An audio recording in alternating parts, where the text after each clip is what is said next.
नमस्कार, बहुत स्वागत है खबर फास्ट में। मैं हूं आपके साथ हेमंत। चलिए छत्तीसगढ़ की छोटी बड़ी खबरों को देखते हैं फटाफट अंदाज में। छत्तीसगढ़ सरकार ने गौर खनिज नियमों में संशोधन कर अवैध खनन, परिवहन और भंडारण के खिलाफ कार्रवाई को और सख्त कर दिया है। सारंगढ़ बिलाईगढ़ जिले के रानीसागर क्षेत्र में जुए के फड़ पर पुलिस ने दबिश देकर 7 जुआरियों को गिरफ्तार किया। मौके से 14,700 रुपए नगद और 52 पत्ती ताश जब्त की गई। जांजगीर चांपा में चोरी हुई 6 लाख रुपए की ब्रेजा कार पुलिस ने महज 24 घंटे में बरामद कर ली। आरोपी को गिरफ्तार कर न्यायिक रिमांड पर भेज दिया गया है।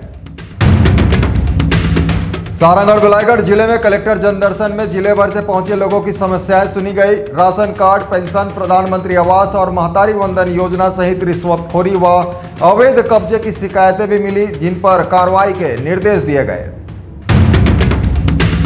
रायगढ़ जिले के लैलूंगा में जमीन विवाद ने हिंसक रूप ले लिया। घर में घुसकर मारपीट और तोड़फोड़ के मामले में पुलिस ने 9 आरोपियों को गिरफ्तार किया है।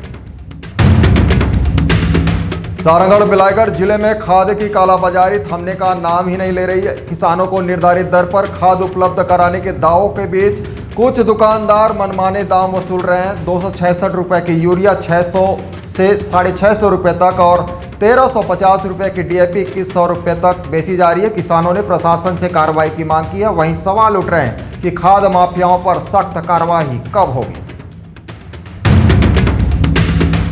सारंगढ़ बिलाईगढ़ जिले के कलेक्टर पद्मनी भोई साहू ने दिव्यांग पर्यवेक्षक सुशीला एक्का के पुत्र आकाश एक्का को भृत्य पद पर अनुकंपा नियुक्ति पत्र सौंपा। नियुक्ति जिला स्तरीय चयन समिति की अनुशंसा पर प्रदान की गई।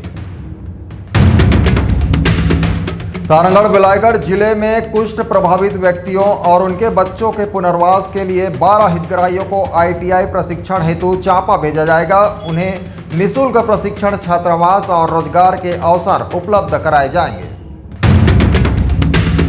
सारंगढ़ बिलाईगढ़ जिले के कलेक्टर ने नगर पालिका सारंगढ़ के विकास कार्यों की समीक्षा की। सेंट्रल लाइब्रेरी, मुड़ा तालाब विकास, इंडोर स्टेडियम और शहर के विभिन्न तालाबों के सौंदर्यीकरण कार्यों पर चर्चा की गई।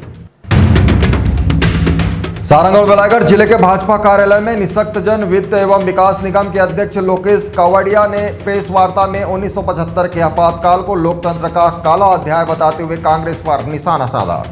ऐसे ही और भी खबरों को देखने के लिए आज ही हमारे चैनल ACN24 को YouTube पर जाकर सब्सक्राइब करें। नमस्कार।